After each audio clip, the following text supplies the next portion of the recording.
Selamat siang, Mas Jaduk. Selamat siang. Nah, kita langsung aja ya. Ya. Mas Jaduk itu lebih dikenal sebagai seorang musisi dan aktor.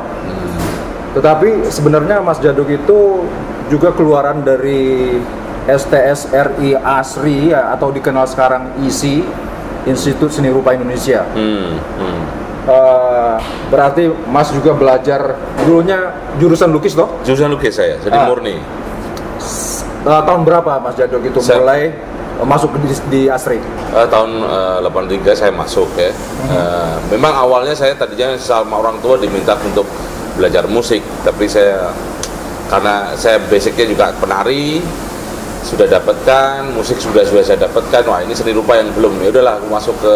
Ini orang tua Mas Jaduk ini Pak Bagong. Iya, beliau orang tua saya juga seorang pelukis dan seorang koreografer, jadi lingkungan saya membentuk saya akhirnya juga harus lewat seni lah, mediumnya adalah seni.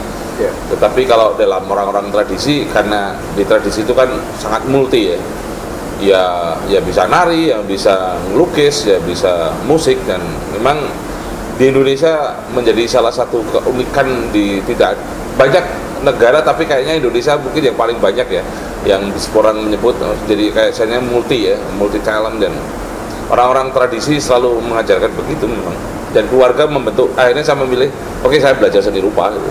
Jadi dari kecil itu memang udah terbiasa dengan segala bentuk ekspresi seni ya. Jadi tidak hanya seni rupa, tapi juga seni tari dan seni musik. Kan? Nah, saya sangat beruntung ketika masuk saya harus memilih di seni rupa, karena kalau saya membayangkan saya dulu sekolah di sekolah musik, mungkin saya tidak akan jadi begini. Artinya ketika saya belajar seni rupa, saya punya keberanian yang saya harus dikonstruksi. Jadi artinya kenakalan iklim di kampus di seni rupa itu yang membangun saya, yang membentuk pribadi saya, akhirnya nakal dalam tanda kutip ya. Artinya mediumnya yang saya rubah aja. Kalau sekarang saya melukis dulu di kanvas, sekarang saya melukis lewat bunyi-bunyian aja gitu. Tapi apa yang dulu mendorong Mas Jaduk itu memilih seni rupa dan bukannya seni musik dan seni tari untuk belajar formal? Karena dua-duanya udah saya pelajari di luar kampus tentunya. Kemudian kalau seni rupa dulu di tempat bapak saya juga ada tahun 70-an ada namanya Sanggar Barong. Itu bapak saya bereksperimen, mediumnya adalah batik. Batik diperlakukan sebagai seni rupa, seni lukis, bukan sebagai kerajinan. Maka mengumpulkan para perupa-perupa, dan notabene mereka dosen-dosen di ASRI pada waktu itu dan mahasiswa. Nyoman Gunarso pada waktu itu belum menjadi dosen, menjadi mahasiswa, dan kemudian dikumpulkan sama bapak saya di rumah saya dan membuat sebuah sanggar namanya Sanggar Barong, dan mediumnya adalah batik. Jadi dunia seni rupa sejak kecil sudah saya amati, tetapi saya tidak praktek langsung, walaupun setiap minggu bapak saya selalu memberikan tugas lewat kertas itu, satu karton itu dan satu pensil atau mungkin pensil berwarna atau spidol untuk melukis pada waktu itu. Tapi dan diikutkan kursus di seni sono pada waktu itu setiap hari Rabu.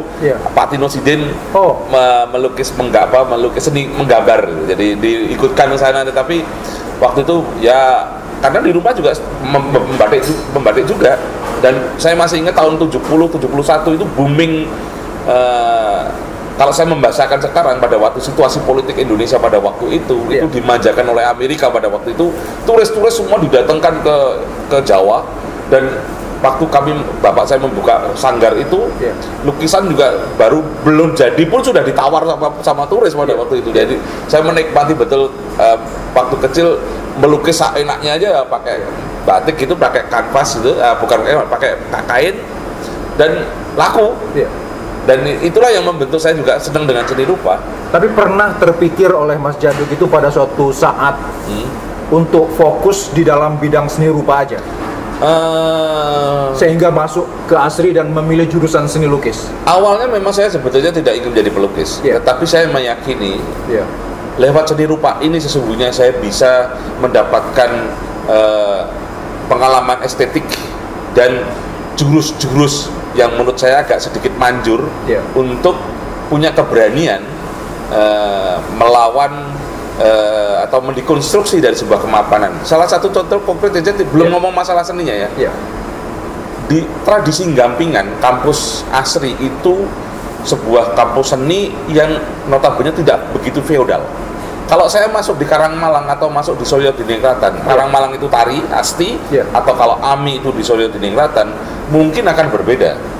Bagaimana tradisi kampus STSI Asri dan sekarang jadi ISI, itu perpaduan antara bentuk sanggar dan bentuk akademi formal, tetapi cara penyikapannya para dosen kepada murid-muridnya dengan ala-ala gaya ala sanggar, dan punya keberanian untuk berdebat, mempertahankan argumentasi, dan keberanian untuk ngomong. Dan itu semester pertama tuh kalau gambar bentuk atau mungkin sket itu sudah dikritik. Bagaimana tradisi mengkritik, dan kita juga boleh mengkritik teman kita. Oke, siapa dulu dosen-dosen Mas Djaduk itu pada waktu Mas Djaduk itu masuk Asri pertama kali? Terus pastinya saya harus menyebut seorang pelukis yang juga dulu ikut di sanggar bapak saya, namanya Nyoman Gunarso ya.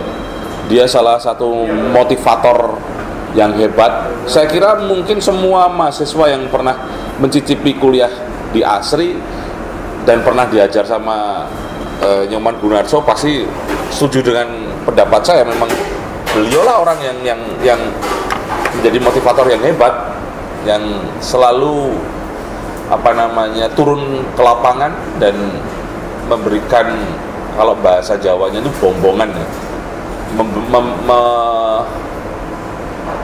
memberikan spirit yang luar biasa kepada para mahasiswanya untuk tetap punya keberanian, tidak malu, dan tidak ada yang barang yang salah di mata beliau. Kalau di dalam dunia seni rupa, sebuah goresan itu punya makna yang luar biasa. Jadi itulah yang membentuk karakter setiap seniman, punya kepribadian terutama. Lalu teman-teman seangkatan Mas Djaduk pada waktu masuk itu siapa aja yang kira-kira sekarang ini yang bisa dikenal oleh masyarakat? Ada di atas saya kayak Heri Dono, ya, ada Dadang Kristanto, kemudian kalau teman-teman seangkatan? Teman seangkatan yang masih jalan sekarang ada Bambang Pramudia, itu pelukis yang pop art juga, dengan stylenya biasa. Dulu orang menyebut namanya Bambang Mobil karena mediumnya adalah mobil. Kemudian ada siapa lagi yang masih jalan ya? Ada Ridi, baru aja teman saya juga namanya Alek Cakra, tapi sudah baru aja meninggalkan kita, dipanggil oleh Tuhan. Kemudian di bawah saya ada Melodia. Melodia. Kemudian kami waktu itu karena di tahun-tahun itu kan masa-masa transisi ya, dari sekolah tinggi menjadi isi, proses itu kan. Jadi banyak beberapa seniman yang akhirnya berguguran karena memilih ini kan sempat termasuk juga waktu itu kan ini mau menjadi seniman atau menjadi ilmuwan gitu loh. Nah itulah yang akhirnya teman-teman, salah satunya juga Heri Dono yang selalu kurang ajar membikin juk-juk yang menginspirasi kita semua, karena kami akhirnya tidak selesai. Ya itu pertanyaan saya selanjutnya, bahwa saya mendengar Mas Djaduk itu tidak sempat selesai. Bagaimana ceritanya ini? Jadi kami itu selalu punya tempat diskusi. Kalau di kampus itu kan di bawah pohon beringin itu. Kita selalu diskusi setiap hari setelah kuliah atau mungkin sebelum masuk kuliah. Bahkan ketika ada peraturan ketika menjadi sekolah tinggi, menjadi isi, ada aturan-aturan main yang berbeda ketika sebelum menjadi isi. Harus baju, harus rapi, dan kemudian tepat waktu. Nah, kita ingin coba memenuhi persyaratan itulah. Tapi kenyataannya dosen-dosennya juga harus kuliah jam 8, dosennya baru datang jam 9. Pernah terjadi Wardoyo Sugianto datang harusnya jam 8, kemudian datangnya jam 9 baru datang. Nah, kita asik berdiskusi. Ketika dia masuk, parkir di depan, kita berdiskusi, dan beliau naik ke kelas. terus dipanggil sama Rohadi itu yang pembantu di kampus itu, yang dia teriak-teriak dari atas, masuk, ini kuliah mulai. Kita yang menjawabnya, terlambat kenapa? Kalau mau kuliah ya dosennya suruh kesini, kalau kita tepat waktu. Dan itu bisa terjadi, itu nggak mungkin di kampus lain bisa terjadi kecuali hanya di Gampingan, di Asri. Dan disitulah keunikan muncul dan punya keberanian di luar kelas atau di dalam kelas. Itu ruang kreativitas dibuka dengan tanda pengertian yang bertanggung jawab ya. Ada kegilaan yang diakomodir ya.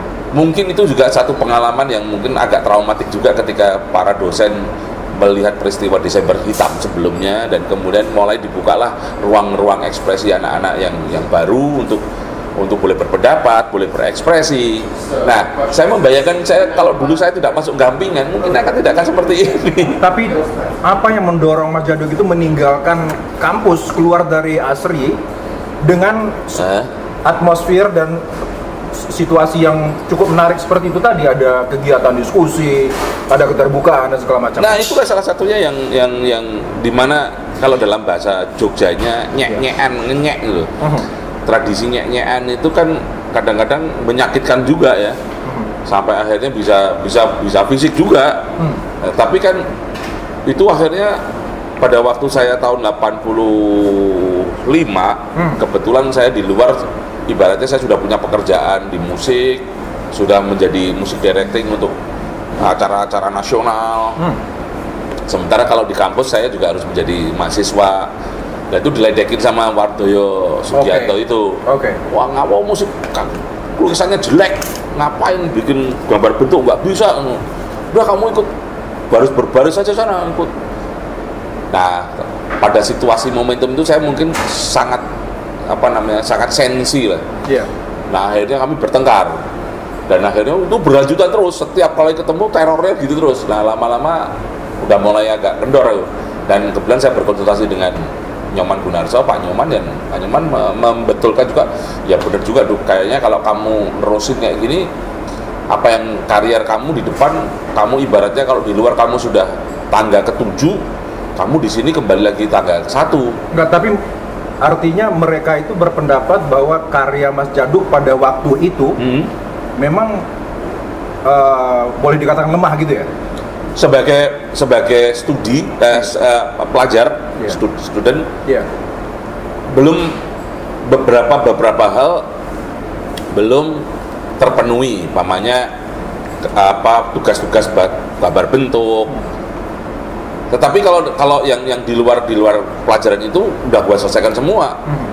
Ya, sket, penghargaan kalau waktu itu kalau di kampus ada tradisi pameran di gang gitu. Terus kemudian ada adikarya waktu saya lupa namanya, dapat predikat adikarya tuh. Itu selalu dapat gitu loh. Artinya tidak jelek-jelek amat lah. Tetapi Wardoyo pada waktu itu kan keki juga gitu, nggak tahu pokoknya. Tapi memang mulutnya Wardoyo sebagai dosen tuh waktu itu sensi banget saya kadang. Nah, akhirnya itulah yang akhirnya memutuskan saya, udahlah, saya nggak izin. Pernah saya waktu dalam satu semester itu saya cuti 1 bulan karena saya pergi ke Jerman. Udah keliling Eropa sampai Istanbul, dan pulang lagi diledekin lagi. Tapi ini keliling dalam rangka musik ya? Musik dan tari. Oh, tari.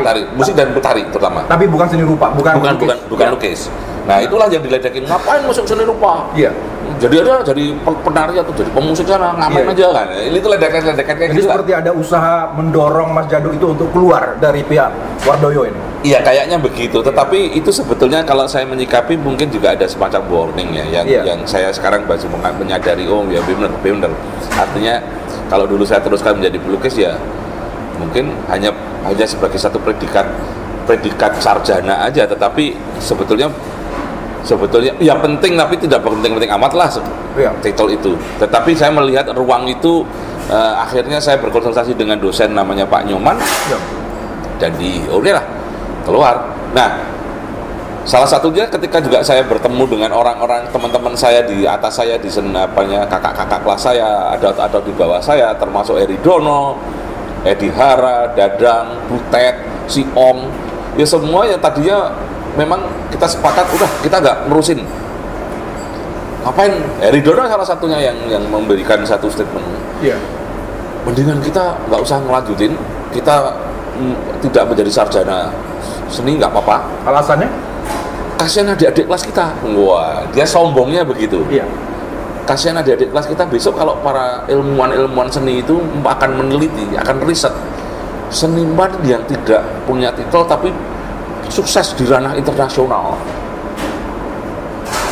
Tapi kalau sudah sarjana punya titel dan nggak punya prestasi internasional, udah malu kedua kali. Tapi kalau sarjana punya taraf internasional itu wajar, lumrah gitu. Karena dia punya jaringan. Tapi kalau tidak punya titel, tidak sekolah selesai, tapi prestasinya mendunia, wah itu layak untuk diteliti. Nah, ini diskusinya terjadi tahun berapa ini kira-kira? Kira-kira di tahun 86-an. Jadi pada waktu itu antara angkatannya Mas Djaduk dengan angkatan-angkatan lain seperti Heridono itu kan angkatan 80. Sementara Mas Djaduk ini angkatan 83. Itu memang antara mahasiswa itu memang dari berbeda angkatan sering terjadi dialog ya, diskusi. Iya. Iya. Dan menariknya kan yang lulusan yang masuk tahun 80-an pun belum tentu selesainya tepat waktu. Karena pasti masih utang-utang pelajaran yang lainnya. Betul. Ya. Kalau ada mahasiswa asli yang lulusnya tepat waktu itu pasti istimewa. 1001 itu, Pak. Iya. Kan gitu.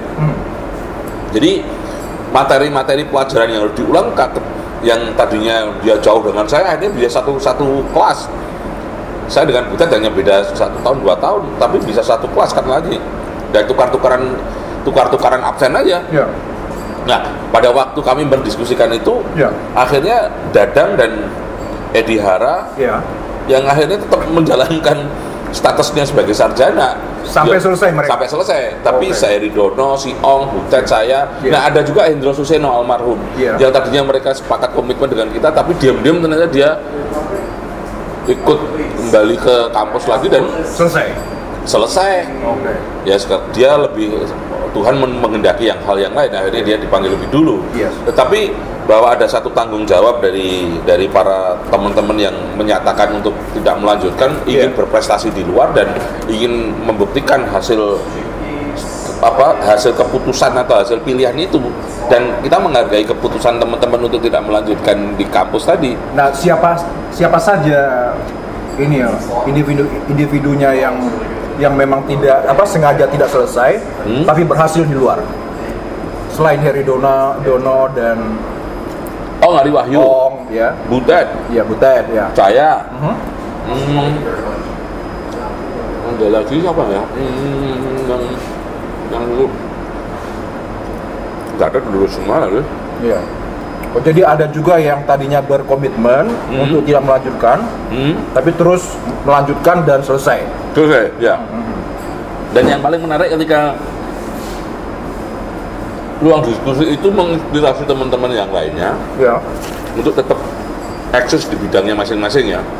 Karena waktu itu juga saya juga aktif di Senat juga ya, di seksi kesenian, dan akhirnya juga membentuk kelompok-kelompok seni, membentuk kelompok seni musik loh, untuk mewakili perguruan. Dulu ada namanya Sukar Maju, mungkin kalau tahu. Ya, saya membantu, kemudian saya punya di luar, saya sudah punya jaringan, dan Sukar Maju saya bawa keluar dari kampus untuk main di televisi, main di mana. Yang namanya Sukar Maju, ya nggak maju-maju kan gitu. Nah, akhirnya ketika saya punya kesempatan lagi dalam waktu yang lain, dan mereka sudah pada lulus, saya kumpulkan lagi anak-anak Sukar Maju. Makanya saya membuat namanya Orkes Entertainment. Di kampus atau di luar? Di luar. Yang sampai sekarang masih jalan. Nah, semangat itu juga semangat dari kampus. Nah, sekarang gini Mas, jadi seperti Mas ketahui, saya juga dulu di ASRI.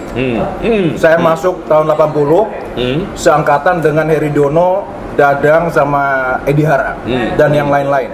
Tok Basuki, Ade, Kusno Wibowo, Arwin, segala macam. Nah, jadi sekarang saya sadari bahwa begitu saya meninggalkan ASRI tahun 83, itu Mas baru masuk 83. Ya. karena pernikahan saya, kemudian saya harus berangkat ke Amerika. Nah, setelah 83 itu, saya tidak begitu mengikuti bagaimana perkembangan baik kesenian di kampus maupun di luar kampus, di Jogja maupun secara nasional. Nah, bagaimana kalau menurut Mas pada waktu itu, jadi sejak 83 itu? Sampai sekarang. Ada yang menarik ketika memang antara 80-an sampai akhir 80-an itu masa-masa transisi yang saya sebut. Ya. Kemudian mulai bergulir ruang ekspresi para seniman bukan berani ya, mencoba mempresentasikan karyanya tidak hanya dalam kampus. Dulu salah satunya di luar kampus, hanya di Seni Sono. Atau mungkin setelah Seni Sono ada art center yang berubah menjadi Porna Budaya. Nah, tapi untuk pameran sendiri, pameran tunggal pun itu kan perlu biaya gede. Nah, paling enggak atau satu seangkatan rombongan gitu. Nah, kemudian muncul galeri-galeri kecil, tempat-tempat kecil, ada LIP, Lembaga Indonesia Prancis, itu yang mengakomodir galeri kecil itu untuk ruang pamer, tidak harus bikin karya besar, prakarya banyak. Nah, pada waktu itu juga dengan booming adanya para kolektor. Sudah ada kesadaran para bisnismen tadi membeli atau mungkin bisa diplesetin juga ada kolektor dan kolektol yang menjual juga, membeli dan menjual. Nah, salah satu orang yang punya pengaruh besar dalam hal ini namanya Pak Honjin, Dr. Honjin, Dr. Uwi yang ada di Magelang. Dan dia memberikan virus juga kepada teman-temannya para pedagang tembakau tadi untuk mengkoleksi lukisan, dan itu menjadikan. Nah, ini terlibatnya Pak Hongjin ini dengan seniman-seniman muda ini mulai tahun berapa sebenarnya? Saya kira mungkin di pertengahan 80-an ya. Pertengahan 80-an ya. Karena waktu saya di sana itu belum terdengar nama Hongjin. Iya. Oke, di pertengahan 80-an menjelang akhir 80-an lah. Iya. Waktu Heri Dono masih membuat karya, saya masih ingat bikin semacam performing art, itu plesetan dari Binale Jogja, bikin kuda binal. Itu mah momen-momen yang seni-seni kontemporer yang mulai berkembang, baik seni rupa, performing art, dan musik keluar dari kampus dan mereka berekspresi di ruang-ruang publik. Peristiwa kuda binal itu menjadi catatan menarik dalam sejarah seni rupa di Jogja juga pasti tentunya, dan di samping ada gerakan seni rupa baru, kemudian lahir kepribadian dan macam-macam lah. Tapi kuda binal juga salah satu yang berelasi nanti hubungannya ke wilayah bisnis. Nah, disitulah Pak Honjin peranannya menurut saya yang membuka semua para seniman. Kemudian kalau tidak punya uang ya larinya ke Pak Honjin untuk bisa dibeli untuk menyambung hidup. Mulai booming. Nah, ketika booming inilah para pelukis-pelukis di bawah generasi saya muncul lukisan-lukisan dengan yang modern tetapi sudah punya pasar, berorientasi pada pasar. Pada saat mereka masih menjadi mahasiswa. Bahkan ada yang sudah mau lulus. Dan para kolektor itu juga berburu lukisan-lukisan mahasiswa yang mau lulus, sampai juga lukisan-lukisan yang waktu dia masih kuliah, sampai begitunya sketch-sketchan yang masih semester 1 dicari. Nah, kalau boleh tahu siapa-siapa aja yang diburu oleh para kolektor atau kolektor ini ke kampus gitu, sampai ke kampus? Pasti saya sebut salah satunya pasti Heri Dono. Heri Dono, Ivan Sagito, ya. Kemudian yang muda-muda ada Nasirun, kalau sekarang ada Alfi, ya. Kemudian ada Mas Riyadi, yang sekarang ada Melodia. Jadi mereka masih mahasiswa, tetapi karya mereka udah diburu? Nggak diburu. Putu Sute, ya, Mat Liong. Banyak lah sekarang yang para perupa-perupa tiba-tiba kayak mendadak lah istilahnya. Iya, betul. Nah, dan disitulah sebetulnya peran kolektor pada terakhir-akhir ini, kira-kira 5 tahun terakhir ini, kesadaran untuk berorientasi pada bisnis bermunculan. Maka ada anak muda yang berperan di situ adalah namanya Heri Pemat. Dan dia membuat namanya Arjok. Itu menyediakan sebagai tempat untuk presentasi dan tawar-menawar dalam konteks jual beli lukisan, tetapi tentunya dikurasi yang benar.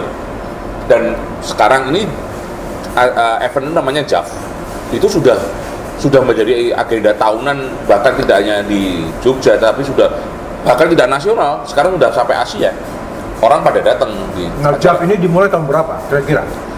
Saya lupa ya, kayaknya mungkin sekitar 7 tahun atau 5 tahun sebelum. Oh, jadi sudah di atas tahun 2000-an gitu, 2000 iya, sekian. 2000 sekian. Okay. Tapi itu sesungguhnya menjawab ketika ada persoalan di dunia bisnis.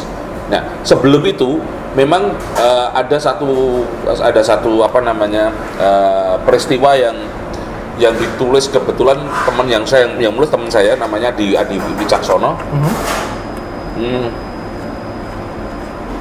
Waktu itu mencoba membuat satu tulisan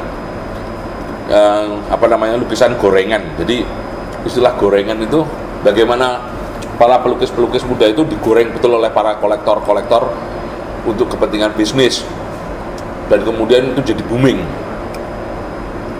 Kemudian ada istilah di dalam peristiwa gorengan-gorengan tadi ada namanya jebretisme. Apa itu artinya? Jebretisme itu lukisan-lukisan yang ekspresionis, yang lukisan yang abstrak juga, yang cepat cepat selesai. Dan itu tulisan itu menyinggung perasaannya teman-teman waktu itu. Tulisan itu dianggap kayak membuka aib gitu. Yeah. Dan teman-teman agak kurang begitu senang dengan tulisan itu. Sempat Adi Wicaksono itu kurang lebih dicari oleh teman-teman yang merasa tersinggung oleh tulisan itu. Tapi apa yang dia katakan dalam tulisan itu yang sangat menyinggung perasaan teman-teman? Ya, yang paling tidak kayak membuka aib. Artinya orientasi seninya menjadi orientasi yang bersifat bisnis, bukan orientasi dalam pengertian pada perjuangan estetika, tapi perjuangan perut. Nah, itulah yang saya katakan ketika ada kritik, akhirnya teman-teman tidak siap untuk menerima kritik itu. Walaupun sesungguhnya kalau karena saya tahu waktu dia menulis juga di ruangan studio saya waktu itu, dan berdiskusi dengan saya, Adi Wicaksono. Dia sesungguhnya kan Adi kan sebelum kuliah masuk di ISI, kan dia sempat mencicipi berapa semester di ISI. Sebelum di jurusan apa ini? Di seni lukis juga. Oh, seni lukis juga. Oke, terus? Memang dia double kuliah lah. Iya. Nah, waktu itu juga saya waktu membaca draftnya pun saya udah ini bahaya loh, ini nanti kalau anak-anak tersinggung. Tapi yang dia kritik itu adalah khusus yang lukisan abstrak atau semuanya? Hampir semua perilaku. Bagaimana dia memotret persoalan masalah gorengan-gorengannya para kolektor, untuk menaikkan grade harga lukisan. Sekarang karena Mas menyinggung mengenai tulisan dan penulis, saya ingin bertanya dulu. Kalau menurut Mas Djaduk itu, kita batasi dulu dengan Yogyakarta ya. Siapa penulis seni? Apakah itu kritikus atau kurator atau siapa saja yang menulis mengenai seni dan seni rupa khususnya? Siapa kira-kira nama-nama yang bisa kita sebutkan di sini? Kalau banyak penulis bisa dihitung ya. Tapi jangan ngomong masalah kualitasnya dulu dan orientasi penulisnya. Tapi kalau orang yang punya tradisi menulis bagus untuk jaga seni rupa, saya sebut jaga seni rupa supaya lebih sempit. Ada Warno, ada Mike Sutanto, ada Kus Indarto, ada Dwi Marianto, ya. Kemudian ada yang baru juga, tapi rata-rata mereka juga sebagai penulis, tapi juga kadang-kadang merangkap menjadi kurator. Dan nama-nama yang tadi Mas sebutkan tadi adalah orang-orang yang memang dari asli juga, dari mereka ISI. Dari ISI. Ada sekarang mulai muncul yang baru bukan dari ISI. Ada perempuan, ada Iva, kemudian ada, saya lupa lagi namanya, perempuan yang dulu orang Jogja juga tapi. Bukan orang Jogja tapi bergaul hidup di Jogja. Kemudian terakhir ada generasi ambil dari Jakarta, namanya Grace, dia juga nulis untuk dia memang ambil tesisnya untuk S2-nya di Jogja, ngomong dengan dia riset pada seni kontemporer di Indonesia, di Jogja terutama. Ya dia kadang-kadang menulis seni rupa sekarang. Tapi kebanyakan antara penulis-penulis menjadi atau penulisnya banyak, tetapi lebih bersifat kepada untuk kepentingan tertentu, bukan menjadi kritikus yang saya maksud. Kalau dulu kita masih melihat di zaman saya masih SMP atau SMP selalu baca para penulis-penulis yang notabene juga lahir dari dunia seni atau kalangan kampus, atau juga yang dari para jurnalis. Saya sebut dari para jurnalis mungkin yang lebih senior, tapi ada namanya Pak Dan Suwaryono. Okay. Itu salah satu tokoh penting. Kemudian di bawah generasinya, di bawah Pak Dan juga satu angkatan ya, mungkin ada Pak Kusnadi, kemudian ada Sanento Yuleman, itu kemudian ada James Supangkat, bawahnya ada Agus Darmawan, ya. Di bawahnya lagi ada Pak siapa yang waktu bertengkar di Seni Rupa Baru itu sama Pak Kusnadi. Ya. Tapi setelah itu kan sudah kosong, nggak ada lagi. Lalu kaitannya dengan tadi Mas katakan yang di awal di pertengahan 80-an atau di akhir 80-an di mana terjadi pergeseran dan adanya booming seni rupa dan adanya bermunculan kolektor. Bagaimana ini posisi para penulis ini? Nah, siapa kritikus yang bisa diandalkan, katakanlah dari Jogja dulu, dan siapa yang bukan kritikus tapi nulis? Nggak ada kritikus ya? Ya. Karena ketika dia menulis, kalau yang sering menulis seni rupa pun kita patut kita curigai, apakah ini pesanan atau bukan? Nggak murni. Sudah ada tendensi yang kadang-kadang ya kepinginannya pelukis kalau dia suruh nulis di buku programnya, dan dia diletakkan sebagai kurator yang mengkurasi karya-karyanya pelukis untuk pameran, dan menulis pun juga kadang-kadang juga pelukisnya kan punya kepentingan tertentu untuk kamu harus memuji aku loh, gitu. Jadi nggak murni itu. Tapi terutama di Jogja itu, bahkan kalau ada penulis-penulis yang sekarang udah menulis, teman-teman saya sendiri pun yang saya sebut tadi juga kadang-kadang ya kita hanya melihat atau meminjam ruang kita meminjam kacamata seorang kurator tadi itu untuk bisa kita dapatkan informasi kemana sih pelukis ini maunya apa. Kalau bahasa Jawanya itu pelukisnya harus ngendiko apa toh. Nah itu ditulis oleh para penulis tadi itu. Karena biasanya yang terjadi memang di Jogja khususnya para seniman itu kadang-kadang lemah dalam budaya tulis. Maka saya sangat setuju ketika juga sekarang ISI pun buka pasca sarjana yang melahirkan sarjana-sarjana tingkatnya pas S3 atau S2 yang kita tunggu-tunggu, supaya para lulusan sarjana ini bisa menjadi partnernya para seniman untuk merumuskan jalan pikiran-pikirannya seniman yang tidak punya kekuatan dalam budaya tulis. Karena tidak hanya di Jogja, saya melihat di Amerika pun, di luar Amerika, di Eropa, mungkin Picasso pun juga mungkin kalau suruh nulis mungkin bisa saya katakan jelek. Bahkan dia tidak bisa merumuskan jalan pikirannya sendiri. Karena itulah kesedihan. Tetapi para ilmuwan yang punya metodologi itulah yang menulis. Jadi makanya kami juga menunggu seniman-seniman yang sekolah S2 selesai itu berkaryalah untuk dunia tulis. Siapa yang ditulis? Ya senimannya atau berpartner. Karena gagasan-gagasan seniman itu kadang-kadang orang dia tuh memikirkan dirinya sendiri aja sulit, apalagi memikirkan kesenian. Tapi bisa merumuskan. Nah itulah dibutuhkan partner. Nah para penulis inilah. Tapi rata-rata yang sekarang terjadi ada penulis kan untuk kepentingannya untuk sebuah event. Kalau kita menyebut kritikus, benar-benar kritikus, tidak hanya dalam dunia seni rupa, di dalam seni secara umum di Indonesia itu bisa dihitung dengan jari siapa sih orang yang. Berarti mengulangi yang statement Mas Jaduk tadi mengenai Jogja khususnya, itu tidak ada kritikus seni rupa, lebih khusus lagi yang ada di Jogja. Saya kira begitu. Begitu ya, tapi ada penulis. Ada penulis. Sementara yang penulis ini pun seperti yang Mas katakan tadi, ternoda dengan hal-hal yang seperti memberikan pujian, tapi pesanan. Pujian dan kritik itu sebetulnya ada dua pisau, mata pisau yang punya tujuan-tujuan yang lain. Satu hal, ketika kita menyebut mengkritik, satu hal mungkin jangan-jangan para penulisnya takut untuk mengkritik, karena ketika nanti mengkritik pasti dia dipukulin, itu, ya, atau mungkin dimarahin, ya, karena dengan yang memesan tidak memuaskan. Kedua, senimannya tidak punya tradisi dikritik.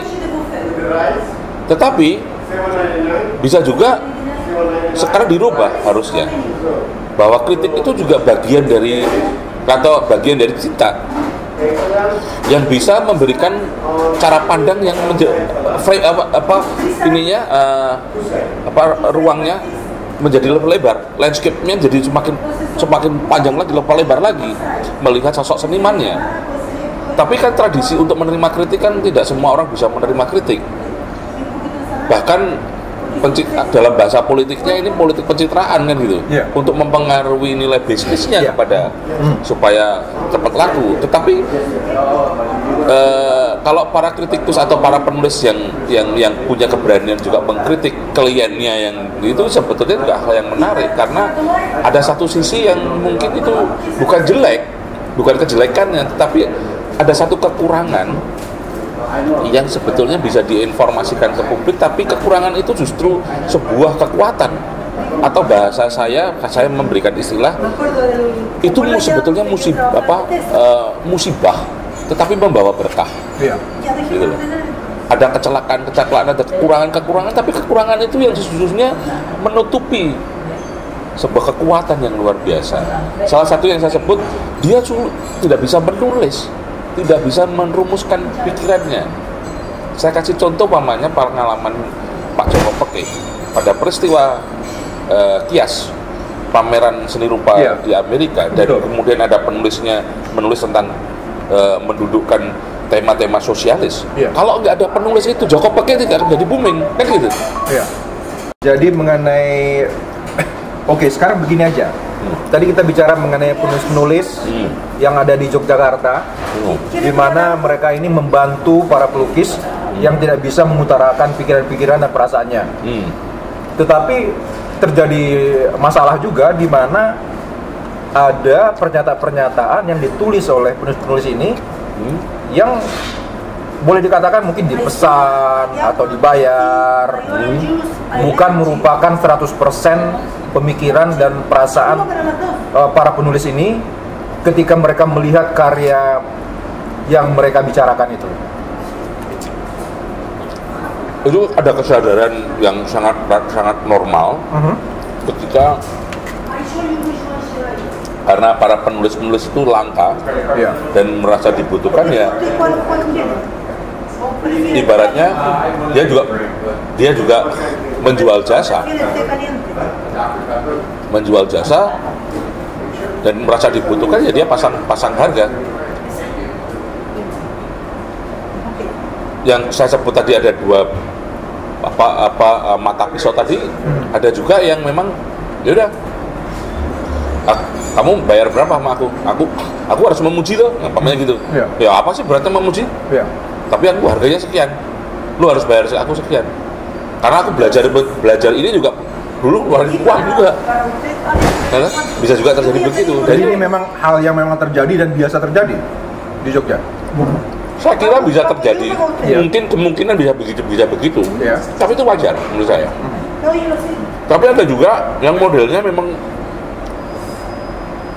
tradisi bombongan, tradisi membesar-besarkan itu juga menjadi salah satu khas dari cara para senior kita di Jogja itu, termasuk saya pun pernah digitukan. Coba dijelaskan. Karena untuk proses regenerasi pada seniman-seniman di Jogja itu dibutuhkan semacam seseorang yang menjadi motivator. Nah, caranya para senior-senior tadi memberikan kesempatan kepada para seniman yang muda untuk berekspresi dengan cara dia salah satunya memuji karya-karyanya supaya seniman yang muda itu punya kepercayaan diri di kemudian hari dan bisa melanjutkan dalam proses kreatifnya sudah tidak mandek di tengah jalan. Tentunya para senior-senior yang bahasa Jawanya membombong tadi, besar-besarkan tadi, dia dengan penuh perhitungan juga melihat potensi ke depannya. Anak ini punya prospek di kemudian hari. Nah, dari senior-senior kita dulu memang model bombongan itu ada dibesar-besarkan, plembung gitu. Iya. Seperti yang saya cerita di awal tadi, kayak Pak Nyoman Gunarso kalau melatih mengajarkan kita. Iya. Nah, di Jogja hal-hal semacam itu saya kira tidak hanya di Indonesia juga, di seluruh tidak di Jogja tapi di Indonesia. Iya. Banyak para kritikus yang memang selalu punya agenda tertentu yang ini harus dipuji supaya ada harapan ke depan. Tentunya para kritikus ketika mengkritikkan tidak hanya sekedar baru mengadili ya, tapi pastinya kan pasti punya agenda yang terselubung dan punya harapan kepada. Jadi tujuannya bukan hanya uang ya, tapi juga prestasi seniman sendiri, yang tidak ada hubungannya dengan uang ya. Iya. Nah, sekarang ini bisa katakan para kritikus seni apapun mulai langka. Persoalannya sangat kompleks karena juga medium untuk menulisnya juga sekarang lebih beragam. Ya. Kalau dulu hanya media cetak, nah sekarang ada internet, tulisannya juga dibatasi, berapa spasi dan sebagainya. Kalaupun ada buletinnya juga sudah mulai dibatasi lagi. Itu selalu menjadi pembicaraan kita di ranah seni di Indonesia. Sekarang tadi kita bicara tentang Jogja dan para penulisnya. Kalau menurut Mas Djaduk secara nasional, secara Indonesia keseluruhan, ada nggak kritikus seni rupa atau seni yang handal, yang bisa kita anggap sebagai kritikus seni atau kritikus seni rupa kita yang memang boleh dihandalkan, Pak? Beberapa yang masih kita bisa lihat kayak Jim Supangkat, Bambang Bujono, di Tempo, Bambu lah namanya, istilahnya Bambu, Bambang Bujono. Itu udah dari dulu ya. Atau Agus Darmawan. Itu masih bisa. Enin masih cukup, yang muda Enin, masih Adi Wicaksono masih punya taring untuk menjadi kritikus. Artinya mereka kritikus yang murni, bukan pesanan. Bukan pesanan. Ada banyak kalau di Jakarta yang saya kategorikan penulis bukan kritikus banyak. Tapi apakah itu pesanan atau tidak, saya nggak tahu ya. Tetapi mereka lebih berbanyak ngomong tentang sebuah event atau mungkin kepentingan pasar. Ada lelang, ada di situ ada Agus Darmawan pun juga membuat sebuah lelang lukisan juga. Ya, dia seperti double ajar, ada Amir Sidarta. Tapi yang murni sebagai kritikus dan betul-betul jujur dan berani di dalam membahas karya-karya yang mereka lihat dan mereka bicarakan, ada nggak? Siapa? Wah, yang tidak punya kepentingan selain daripada betul-betul membicarakan tentang karya itu sendiri dan baik dinilai dari visualnya maupun dari maknanya, isinya, tanpa ada pikiran-pikiran untuk membesar-besarkan senimannya atau dengan maksud-maksud bahwa ini terkait dengan kolektor si Anu dan kolektor si Anu supaya membeli karyanya atau karyanya si kolektor untuk dijual kembali. Agak sulitnya karena sekarang itu antara dunia bisnis itu sangat tipis sekali. Karena ada penulis bagus, jurnalis, tapi dia isinya punya galeri kan, jadi curiganya kan kacau. Banyak hal itu kan jadi sulit, ya. Mungkin ya tidak punya ini saya sebut salah satunya yang masih ya mungkin Bambang Bujono, Mas Bambu. Jum Supaka kadang-kadang juga menjadi kurator juga untuk kepentingan. Waktu Heri Dono pameran di Jepang, jaringannya Jum Supaka dengan kuratornya dari Bangkok, siapa namanya tuh, Pak Kian siapa? Yeah. Tapi kan itu kan juga ada jaringan bisnis sendiri. Nah, memang sulit untuk mencari kritikus yang tidak punya, yang murni ya, bisa dihitung. Yeah. Dulu kita berharap kayak Pak Dan. Yeah. Itu menarik itu. Tapi nah sekarang bagaimana pengaruhnya?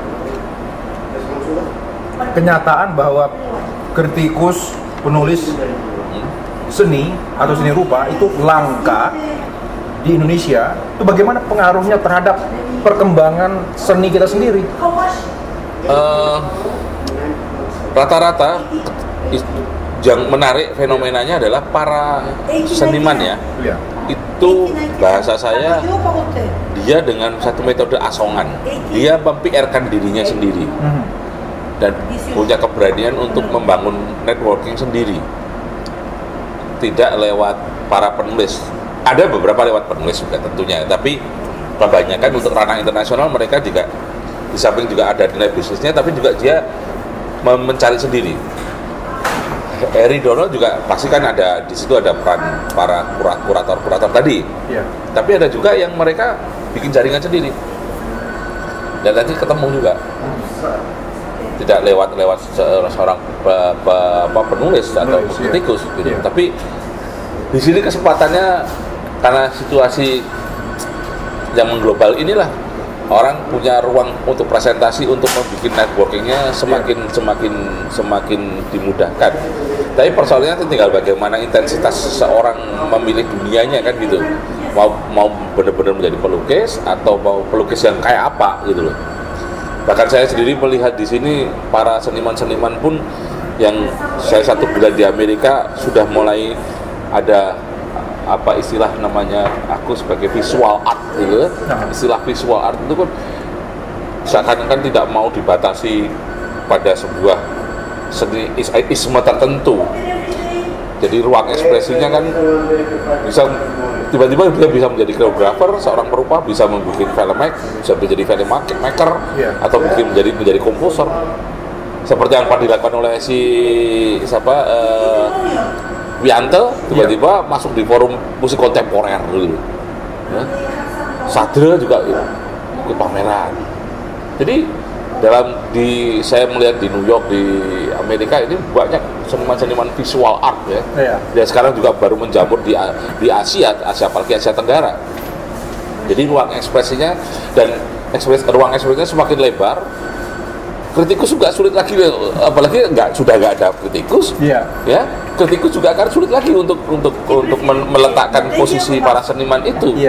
Kalau itu tidak dikejar lagi, untuk membuka-buka lagi atau mencari referensi lagi. Nah, biasanya yang terjadi kadang-kadang kritikus atau mungkin penulis, bukan kritikus ya, bisa kritikus atau bikin penulis yang sebetulnya juga berprofesi sebagai senimannya.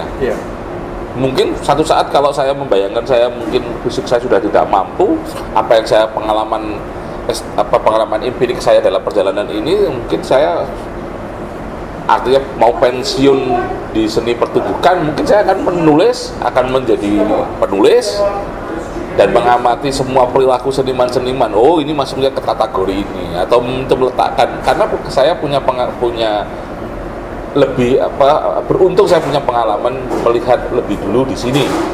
walaupun ada yang lebih dulu daripada saya ya. Tapi kan nanti itu sebuah pilihan pada kemudian hari. Saya bisa berkata begini karena saya selama 1 bulan ini mengamati perilaku seniman di sini yang memang batasannya, bayangkan aja saya ketemu di Union Square, ada seorang state performance seperti orang gila, tapi dia baru saja mendapatkan penghargaan dari daerahnya dan dia profesor dan dia seorang seni rupa. Itu luar biasa. Mediumnya sudah tidak kanvas lagi. Nah, itulah yang terjadi di Indonesia, sementara para perupa masih berorientasi pada apa yang disebut kanvas. Dan seni rupanya, kalau dalam bahasa, meminjam bahasa sebuah seni pertunjukan yang namanya teater, sudah totalitasnya belum terjadi.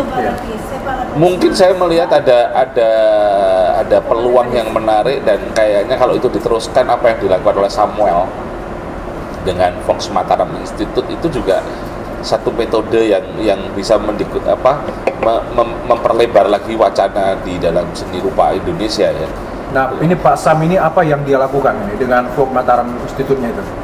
Salah satunya kan, kalau saya selalu berdiskusi dengan Sam, kan ada gagasan yang dilontarkan oleh Romo Sindunata, ada namanya Meleto. Meleto itu selalu berbeda. Meleto yang bukan pleset, tapi Meleto, melenceng gitu. Nah, dunia Meleto inilah yang sesungguhnya menjadi menarik. Saya teringat ketika saya di Lausan, ada satu galeri, ada satu museum, dan galeri itu yang membuat karyanya, instalasi itu orang-orang yang kurang waras, bisa dikatakan gila. Nah, ada gangguan psikis, gila. Itu membuat karya, bikin instalasi, mereka bikin menarik, ada tempat tidur diikat, dan mereka itu orang gila. Nah, apakah ini juga disebut Meleto? Tapi ternyata waktu saya konfirmasi dengan Samuel dan Romo itu bukan. Tapi ada sesuatu yang memang itu di luar batas rasional manusia, dan tapi tetap komunikatif. Nah, Sam ini yang bisa menerjemahkan gagasannya Meletonya Romo Sindu. Romo Sindu pernah berapa bulan yang lalu sempat ngobrol sama saya juga, kepingin merumuskan kembali apa sih Meleto itu, budaya Meleto. Kemudian itu. Yang Sam ini dalam bentuk visualnya apa yang dia lakukan? Dia membangun sebuah komunitas yang merupakan terjemahan dari Meleto tadi. Salah satunya ketika sekarang ada namanya media pakai Facebook ya. Disitulah ruang presentasi untuk menjaring kepada, kalau bahasa saya kan itu di Fox Mataram Institute itu ada rektornya. Nah, kemudian dengan para mahasiswanya atau mungkin pengikut-pengikutnya, followernya, itu semua diinformasikan oleh timnya Fox Mataram Institute. Di situ ada Samuel dan ada Siong, dan semua peristiwa yang peristiwa yang ada di kiri kanannya setiap waktu, by detik itu diinformasikan. Ada yang jualan ini, bikin musik, bikin pameran itu. Tapi yang memang bahasanya, kalau kita melihat bahasa teks yang dikeluarkan oleh Samuel dan tim teman-temannya, itu bahasa yang tidak wajar, bahasa yang bukan bahasa Indonesia yang baik dan benar. Itu ada namanya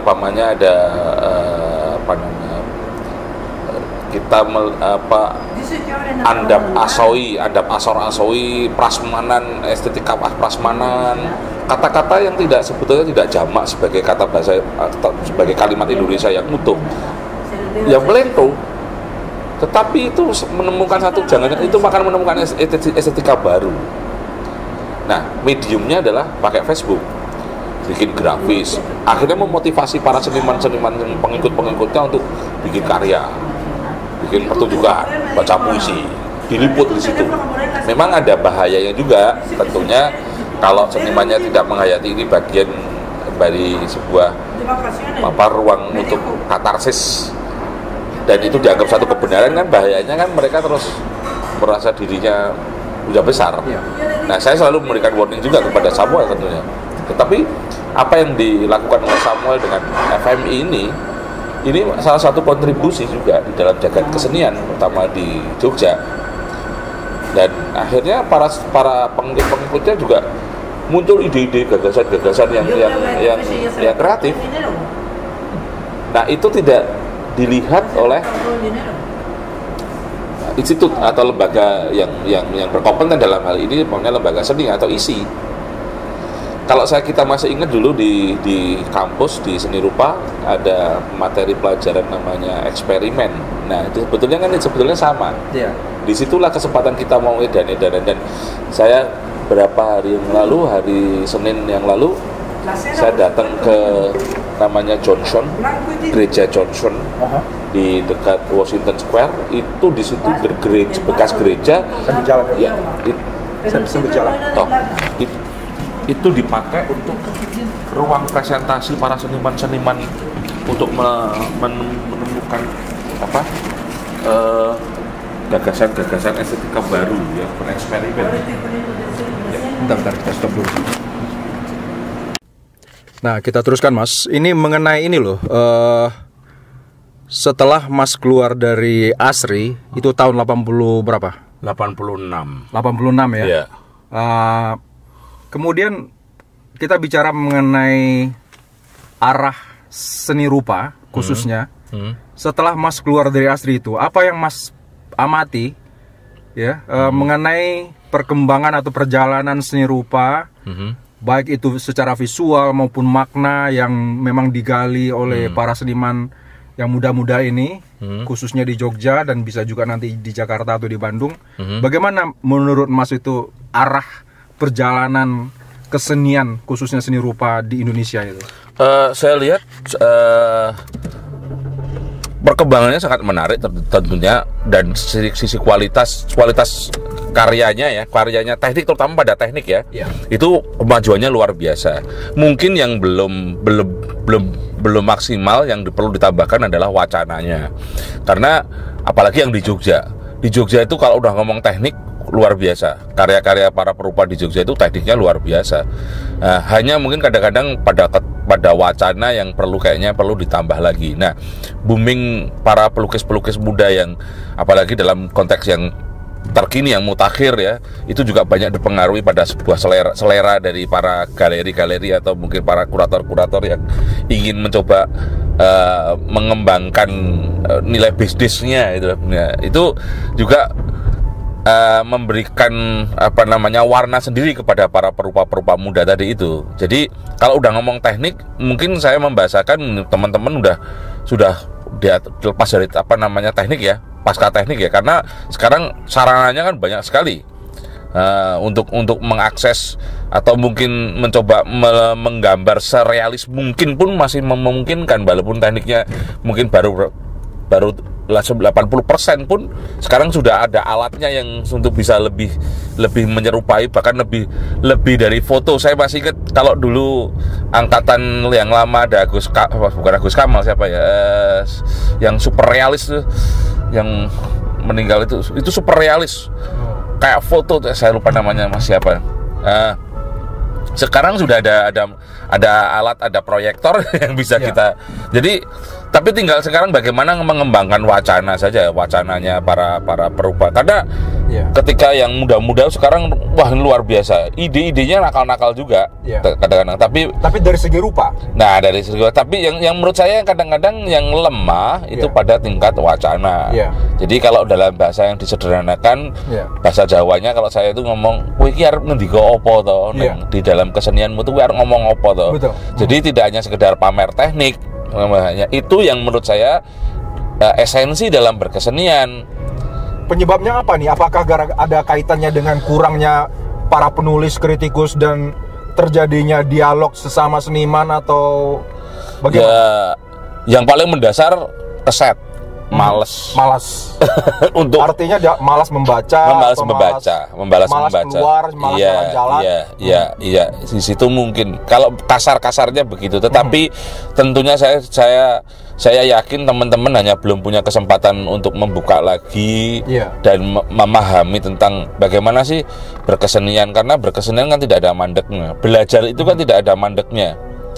Sekelas seorang maestro pun tetap menyatakan tetap belajar, tidak puas diri, cepat puas diri. Nah, ini kan kemampuan godaan kemampuan untuk meyakinkan kepada pilihan itu yang sulit untuk ditawar, karena banyak godaan ketika sudah secara ekonomi mapan, dapat pasar bagus, terus mereka udah nggak mengembangkan wacana lagi. Nah, aku tidak belajar kembali dan merawat sebuah kegelisahan. Sesungguhnya tugas-tugas seorang seniman kan yang disebut manajemen itu kan total pada manajemen pribadinya, memanage konflik untuk dirinya, tetap punya makna kreatif kan gitu. Nah, itu ya kadang-kadang kelupakan. Kadang-kadang udah asik, udah mapan, udah kaya, dan dia harus menciptakan kegelisahan itu. Supaya tetap belajar, nggak ada habisnya belajar itu. Nah, itu yang menurut saya lemah di kesadaran itu. Tapi di dalam rentang waktu 20 tahun terakhir ini, apa memang ada terjadi suatu gaya tertentu atau isme tertentu yang memang lahir dari Yogyakarta atau dari ya sekarang sudah tidak. Kalau dulu kita masih punya ada satu istilah perbedaan yang cukup mencolok, ada mazhab Bandung sama mazhab Jogja lah. Mazhab kan dulu kan masih ada. Sekarang sudah tidak nampak, tidak nampak. Dan pergaulan sosialnya teman-teman Bandung, Jogja, Jakarta, Bali, saya kira sudah tidak menjadi persoalan masalah. Bahkan ada seniman Bandung yang tinggal di Jogja. Iya, itu dan sekarang berpikirannya udah tidak ruang geografis, tapi sudah mengglobal. Dan ya itu saya kira tinggal bagaimana keberanian untuk membuka kembali teks-teks lama, wacana menambah. Karena ruang ekspresinya kan tidak hanya yang saya sebut tadi, sudah tidak pada kanvas, tapi sudah kadang-kadang dalam diskusi pun itu sebuah karya. Jadi inilah ruang ekspresi para seniman yang harus punya kesediaan kembali untuk belajar kembali, atau mungkin kalau bahasa saya kadang-kadang strobe aki lagi lah. Strobe aki, dan itu semua kapanpun waktunya, entah malam terus mengakses informasi dan dibuka kembali. Karena kadang-kadang ide itu muncul seketika ya, terus kita harus kita gulirkan, kita catat, kita olah lagi dan merawat supaya itu menjadi hidup. Nah, tetapi tentunya yang saya rasakan, tetaplah seniman-seniman itu masih membutuhkan sebuah komunitas. Itu menjadi penting, tidak menjadi seorang yang sangat individualistis, tapi kerja secara komunal juga masih dibutuhkan komunitas di Indonesia. Salah satunya tetap, apalagi di Jogja itu kan tradisi komunitas kan masih nampak sekali. Disitulah sesungguhnya kekuatan Jogja, yang saya selalu menyebut Jogja itu kota networking, kota jaringan. Mau ketemu siapapun bisa. Itu kelebihan kota Jogja. Jadi kalau kita mau ketemu praktisi hukum, ekonom, budayawan, atau macam-macam, bisa ketemu lah di Jogja, karena kotanya kecil dan memungkinkan untuk kita bisa bersilaturahmi kepada siapapun. Dan berbeda dengan Jakarta dan Bandung, karena di sana kan jarak waktu tempuhnya juga akan mempengaruhi. Tetapi keenakan di Jogja itu kadang-kadang juga akhirnya membuat, karena enak ketemu dengan waktu ngobrol-ngobrol dengan teman-teman di komunitas, lupa belajar tadi itu.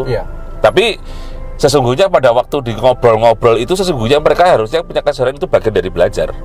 Nah sekarang dari segi wacana atau katakanlah konten karya, isi karya, itu apa yang sekarang ini atau dalam 10 tahun terakhir ini yang menjadi isi pikiran atau pembicaraan atau diskusi dialog para seniman kontemporer di Jogja atau secara nasional gitu? Ya pastinya dengan isu-isu yang sangat sensual, isu sensual, pamannya ngomong tentang lingkungan, masalah gender dan sebagainya. Tapi kadangkala ada juga yang maunya senimannya maunya lari ke sana, tapi karena kemampuan yang saya sebut wacana tadi kurang, apalagi dia menggunakan idiom-idiom bahasa asing itu supaya kelihatan internasional kan gitu. Tapi dia tidak memahami apa sesungguhnya mau diomongkan, itu banyak kasusnya. Ya, karena itu jadi kita curiga jangan-jangan ini hanya pesanannya dari para pemilik galeri kan gitu kan. Banyak kasusnya kayak begitu. Saya tidak akan menyebut namanya, tapi banyak kasus yang seakan-akan kalau sudah menggunakan idiom barat, wah ini udah kontemporer kan gitu. Nah, itu kan juga bisa terjadi begitu. Tetapi isu-isu yang jelas apa yang dia omongkan sekarang ini pasti omong-omongan yang lebih sensual, seksi ya. Saya sebut sensual, jadi ngomong lingkungan, ngomong masalah hak ya. Tapi ya itu kadang-kala namanya ada yang kepekaan atau kepekaannya, dan karena wacananya kurang ya, yang muncul adalah verbal. Itu sering terjadi, banyak yang terjadi jadi verbal. Ini kan kemampuan menginterpretasi, karena ya kembali lagi di ranah seni kan ada yang paling kuat kan wilayah tafsir. Nah, itulah kalau kita punya wacana bagus, kemampuan kita bekal kita banyak, ketika kita masuk dalam wilayah tafsir kan pasti kan tentunya kan range-nya kan udah lebar banget kan, nggak jadi verbal kan gitu. Nah, itu banyak kecelakaan yang saya sebut tadi yang selalu saya ulang-ulang tuh, karena wacananya kurang ya akhirnya jadi verbal. Kemudian di antara seniman-seniman kontemporer yang memang banyak di Yogyakarta ini, siapa ini nama-nama yang kayaknya perlu kita amati terus nih? Ya salah satunya generasi yang terakhir kayak Nasirun ya, terutama dia sudah ini ke Jepang ya udah. Kemudian Alda Alfi ya, generasi yang setelah Heridono dan Dadang ya terutama. Entang sudah sampai Entang sudah sampai di sini. Ya, Entang Nasirun kan satu generasi, satu angkatan. Entang Nasirun satu angkatan.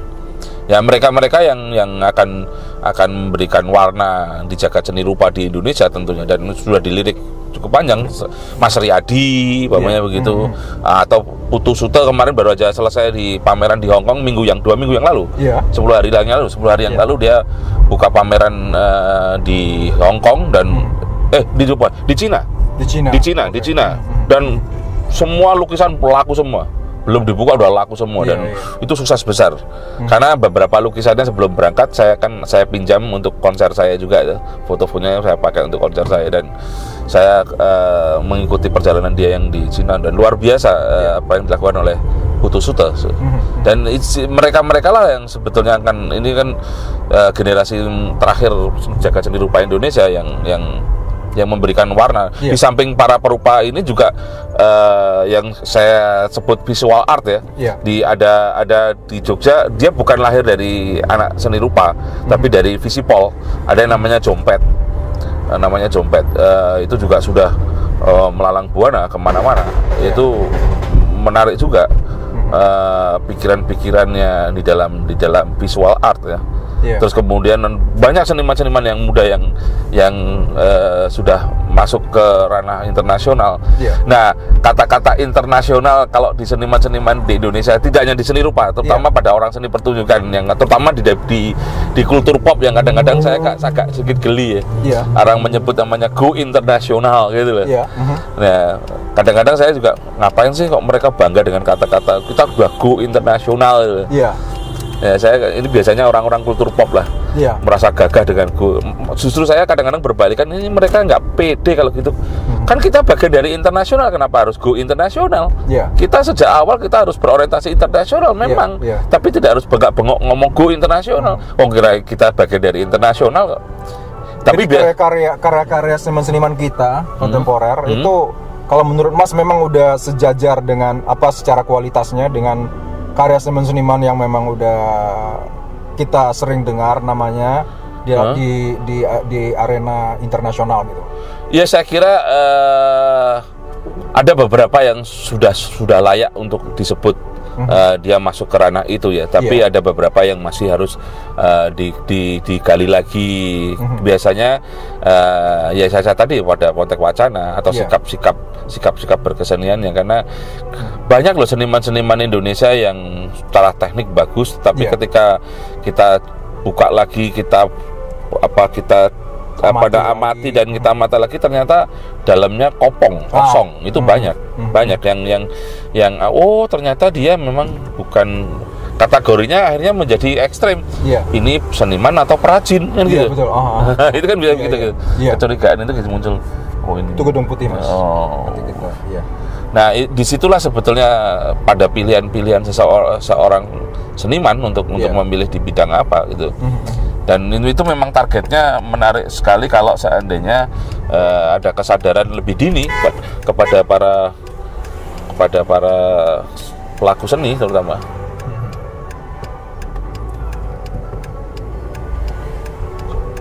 Ini ada polis.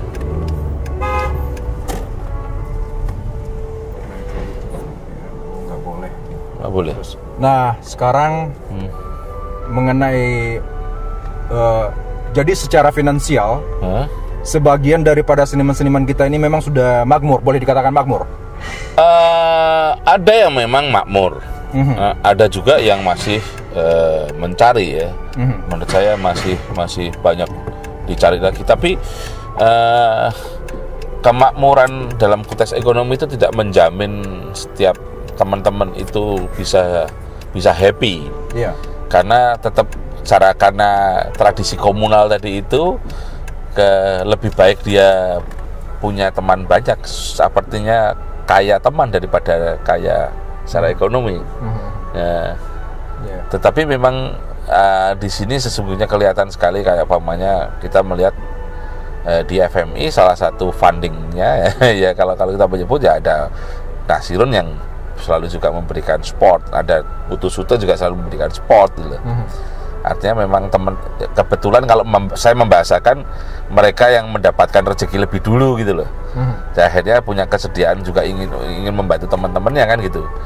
Ruangnya dipakai, kemudian kalau ada sisa rezeki juga itu bisa kita digulirkan untuk rame-rame bikin acara gitu. Ya model-model kayak semacam itu yang masih terjaga di Jogja.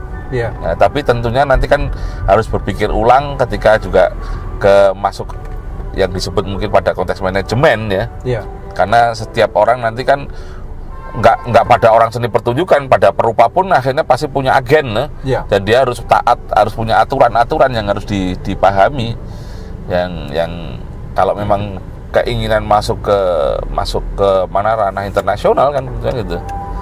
Semua harus diatur dan schedule-nya juga ada gitu. Nah, itu kan harus dibutuhkan kerelaan, kebesaran hati gitu. Ngomong-ngomong, Mas Djaduk masih melukis? Saya melukisnya kadang-kadang hanya dalam berupa sketch kecil, goresan aja untuk melatih tangannya aja. Tapi apa yang saya lukis tentunya mediumnya saya ganti catnya, atau ini saya ganti bunyi. Jadi ketika saya berproses di musik sesungguhnya itu saya baru melukis, tapi mediumnya lewat bunyi. Karena yang saya ceritakan di awal tadi, kalau saya nggak masuk seni rupa, mungkin nasib saya juga di dalam musik tidak akan semacam ini. Karena saya juga kadang ngajar di ISI, yang ya kadang-kadang saya juga ngomong. Saya ngomong sama Pak Edi Sunario, aku untung loh Pak, aku sekolah di Asri. Kalau aku nggak di Asri, aku nggak mungkin punya keberanian. Ini bener ya. Disharmonis itu harus memang jadi harmonis. Jadi pelajaran, kalau kita masih ingat ada pelajaran Nirmala 1 desain elementer itu pengaruhnya besar sekali. Bagaimana membangun balancing, simetris dan sebagainya itu teori-teori dasar yang di dalam berkesenian memang harus begitu dan harus punya keberanian. Nah, kalau saya membayangkan dulu aku di musik kan pasti aturannya tertib banget kan, nggak mungkin. Kekurangan ajarannya juga lain pasti kira-kira. Dan aku beruntung sekolah di seni rupa. Tentunya berterima kasih lah pada terutama Gampingan yang memberikan warna kepada pribadi saya. Oke, Mas Djaduk, terima kasih ya. Oke, sama-sama Mas.